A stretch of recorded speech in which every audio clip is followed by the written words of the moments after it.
It's 6:47 a.m. on a Thursday. You're standing in your kitchen. The house is quiet. The world is quiet. You unlock your phone, you open your banking app, and there it is, the deposit. You stare at it for a moment. You know the number. You've known it since you signed the offer letter, since you shook hands with the hiring manager, since you called your mother to tell her you finally made it. $48,000 a year, or maybe 60 or 80. The number doesn't matter as much as the feeling it gives you. It feels substantial. It feels like safety. You take a sip of coffee. You picture the life this number buys. The apartment upgrade, the car that doesn't rattle on the highway, maybe a summer trip where you don't have to sleep on a friend's couch. In this moment, standing alone in the dark before the commute begins, you feel something rare. You feel secure. You feel like you are finally contributing. You are no longer asking the world for anything. But fast forward 3 months, you're sitting at the same counter, but the peace is gone. You are staring at your bank statement and you are trying to solve a riddle that shouldn't exist. You do the math. $48,000 a year should be $4,000 a month, but your checking account shows a number that looks nothing like that. After rent, after the car, after the bills,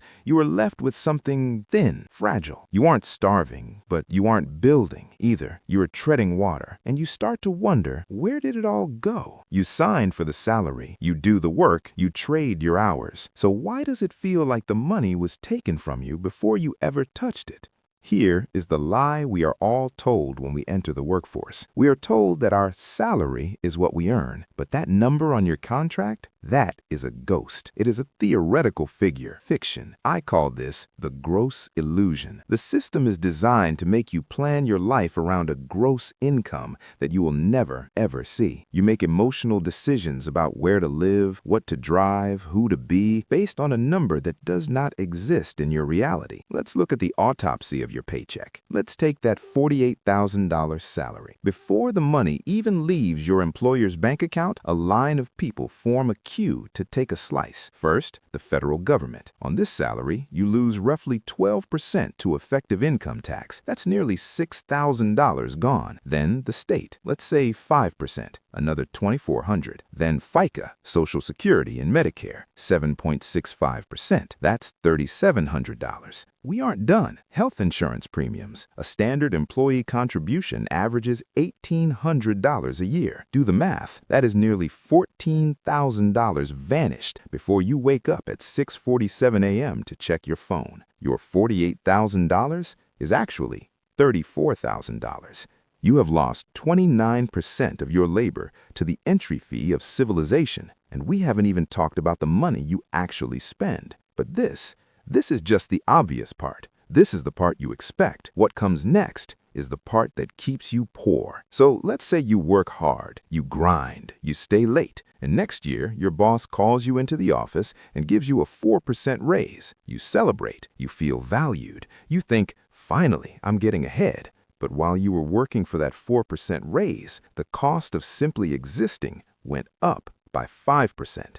This is the inflation trap. Most people think of inflation as prices going up. That's a weak definition. Inflation is not prices going up. It is your money melting. Think of it like this. You are running on a moving walkway, the kind you see at airports. You are sprinting, sweating, trying to move forward, but the ground beneath you is moving backward.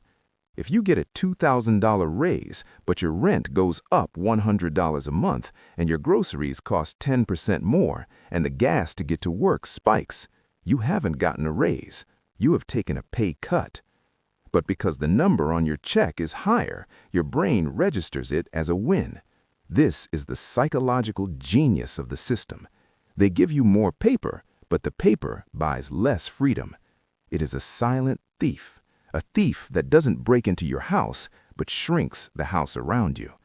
So now your $34,000 net income isn't just smaller than your gross, it's weaker than it was last year. And this is when the system prepares for the second extraction. You have paid the government. You have paid the inflation tax. Now you are left with your disposable income. But the corporate world has engineered a way to ensure it doesn't stay disposable for long. I call this the micro-drain system. In the old days, if you wanted to spend money, you had to physically hand over cash. There was friction. You felt the pain of the purchase. You hesitated. Today, the entire economy is optimized for frictionless extraction. Subscriptions. It started with Netflix, then Spotify, then cloud storage, then the gym you don't go to, then the razor blades that show up at your door. These aren't purchases, they are leaks, tiny $12 holes drilled into the hull of your financial boat. You don't notice them because they are designed to be below your threshold of pain. A $12 charge doesn't trigger alarm bells, but 10 of them do. And then there is the convenience tax. This is the cruelest part of the trap. The system works you so hard to earn your salary that by the time you get home, you are too exhausted to cook, too tired to clean, too drained to think. So you pay. You pay a $5 delivery fee, and a $4 service fee, and a $6 tip for a burrito that costs $12. You pay 100% markup for the privilege of eating while sitting down. You are buying back the energy you sold to your employer, but you are buying it back at a premium. This is the cycle. You work to earn money. The work makes you tired. You spend the money to cope with the tiredness. The money flows through you. You are not the owner of your wealth. You are merely the pipe that connects your employer's bank account to Amazon, Uber, and the landlord. I am telling you this not to depress you. I am telling you this because you cannot escape a prison you do not see. The problem isn't that you are bad with money. The problem isn't that you buy too many lattes. The problem is that you view yourself as the end user of your money. You think, I earn, I spend, I save what is left. But in the architecture of extraction, there is never anything left. The system is too efficient. It will eat every crumb you leave on the table. To break out, you must invert your entire philosophy. Wealthy people, truly wealthy people, not just people with high incomes, do not treat savings as the leftovers. They treat savings as the first extraction. You must become the first set of hands in the pie.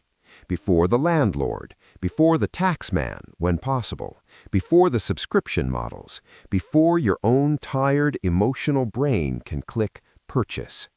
You must steal from your own salary.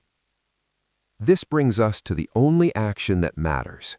I call it the first slice rule. It is not a budget. Budgets rely on willpower, and willpower fails when you are tired. The first slice rule is automated aggression. You set up an automatic transfer. It happens the instant your paycheck hits.